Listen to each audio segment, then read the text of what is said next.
bertemu kembali pada video pembelajaran. Kali ini kita akan bahas tentang sistem gerak pada manusia.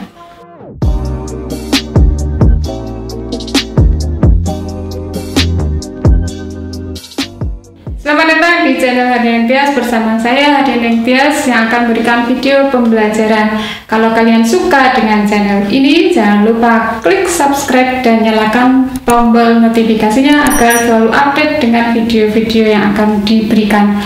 Kali ini kita akan belajar tentang sistem gerak pada manusia. Sistem gerak pada manusia dibagi menjadi dua, yaitu aktif dan pasif. Pada sistem gerak aktif terdiri dari otot. Sedangkan pada sistem gerak pasif terdiri dari tiga, yaitu tulang, rangka, dan sendi. Tulang kita bahas pertama dulu. Tulang adalah tempat melekatnya otot dan daging. Kemudian yang kedua, tulang merupakan komponen pembentuk rangka tubuh.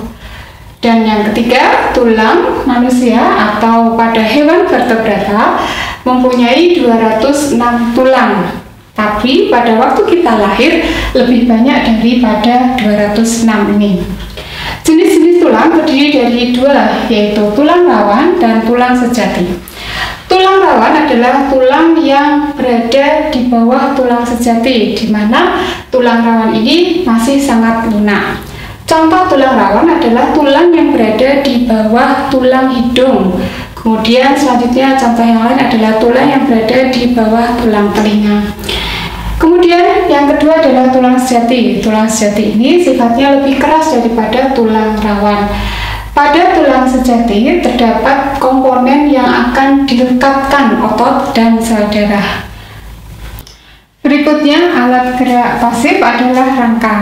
Rangka adalah kumpulan tulang yang menyusun tubuh. Jadi apabila tulang-tulang itu berkumpul akan membentuk menjadi rangka. Nah, rangka ini biasanya dibalut dengan daging dan kulit sehingga rangka berada di bawahnya, atau dengan kata lain rangka ini dapat dikatakan sebagai rangka dalam atau endoskeleton. Nah, fungsi dari beberapa rangka ini adalah yang pertama, dia dapat membentuk formasi bentuk tubuh kita. Jadi apakah rangka kita itu tegak ataupun agak condong ke bawah, itu akan membentuk bentuk tubuh kita. Berikutnya adalah formasi sendi. Apakah sendi kita itu kuat atau sehat ditentukan oleh tulang-tulang yang membentuk rangka. Berikutnya, rangka juga berfungsi sebagai pelekatan otot. Kemudian berikutnya, penyokong tubuh. Penyokong tubuh ini artinya organ-organ tubuh yang ada di dalamnya akan disokong oleh rangka. Berikutnya, dia juga sebagai tempat pembentukan sel darah merah. Dan yang terakhir, dia sebagai penyimpan kalsium. Berikutnya ada satu fungsi lagi, yaitu sebagai imunologis. Jadi apabila rangka kita kuat, maka daya tahan tubuh kita juga ikut kuat. Berikutnya adalah sendi. Sendi adalah hubungan antar dua tulang. Jadi apabila dua tulang itu bersatu, misalnya ini ada tulang A, kemudian ini tulang B. Nah, sendi letaknya di sini. Pertemuan antara dua tulang disebut sebagai sendi. Sendi dibagi menjadi tiga, yaitu sendi mati, sendi kaku, dan sendi hidup. Sendi mati disebut juga sebagai sinartrosis, yaitu hubungan antara dua tulang yang tidak bisa digerakkan sama sekali. Contohnya adalah tulang-tulang pada tengkorak kita. Jadi dia tidak bisa diputar, dia tidak bisa digeleng ke kanan, digeleng ke kiri. Dia tetap sebagai tulang yang mati, ya. Jadi pertemuan antara tulang itu tidak bisa digerakkan ke kanan, ke kiri, ke depan, belakang, dan seterusnya. Berikutnya adalah amfiartrosis. Amfiartrosis ini disebut juga sebagai sendi kaku. Hubungannya terbatas, jadi hubungan antara dua tulang dengan gerak yang sangat terbatas. Contoh adalah tulang rusuk dengan tulang belakang. Tulang rusuk adalah tulang di belakang kita dengan tulang belakang, maka dia tidak hanya bisa digerakkan ke depan, ya, dia tidak bisa berputar, jadi geraknya cukup terbatas. Berikutnya yang ketiga adalah diartrosis atau sendi hidup. Sendi hidup ini dia bisa bergerak secara leluasa, bisa gerak secara diputar, gerak ke depan, gerak ke belakang. Nah, contoh-contohnya pada diartrosis ini adalah sendi engsel kita, kemudian sendi peluru, misalnya, kemudian sendi putar, misalnya tulang jari kita itu bisa digerakkan ke depan, ke kanan, ke kiri, kemudian dia juga bisa berputar. Ini adalah salah satu contoh dari sendi hidup. Berikutnya akan kita lanjutkan dengan gerak aktif, yaitu otot. Berikutnya adalah alat gerak aktif, yaitu otot. Jadi otot adalah alat gerak aktif pada manusia atau hewan vertebrata. Nah, otot dapat dibedakan secara kerjanya, dibedakan menjadi dua, yaitu otot sinergis dan otot antagonis.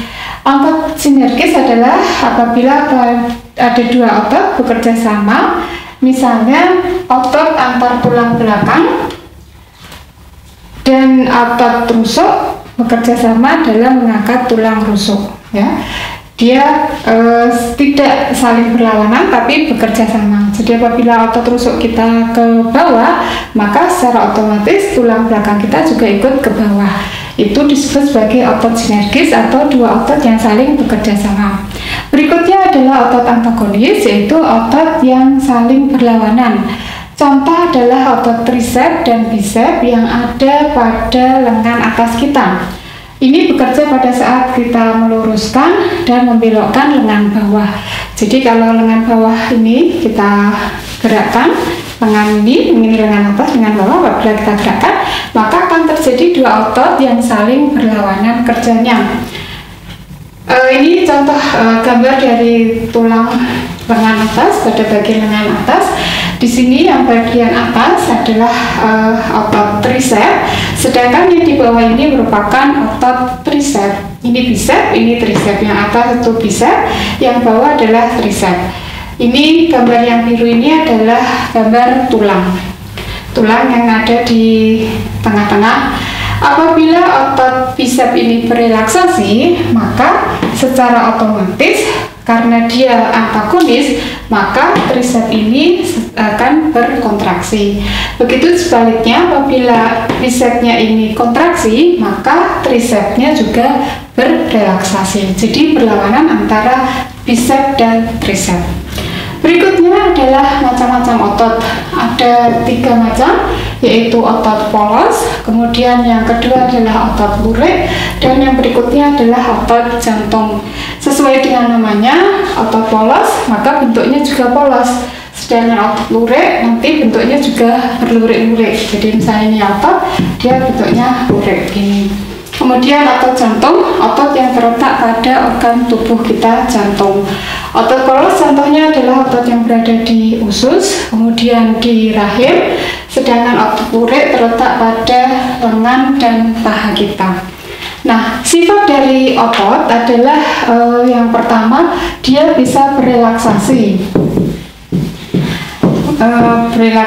Kemudian dia juga bisa kembali ke bentuk semula. Artinya dia bisa, kalau pertama sifatnya dia bisa memanjang, otot itu bisa memanjang, kemudian dia bisa mengeras. Jadi kalau kita genggamkan tangan seperti ini, maka otomatis otot itu akan berubah dari bentuk semula, keras.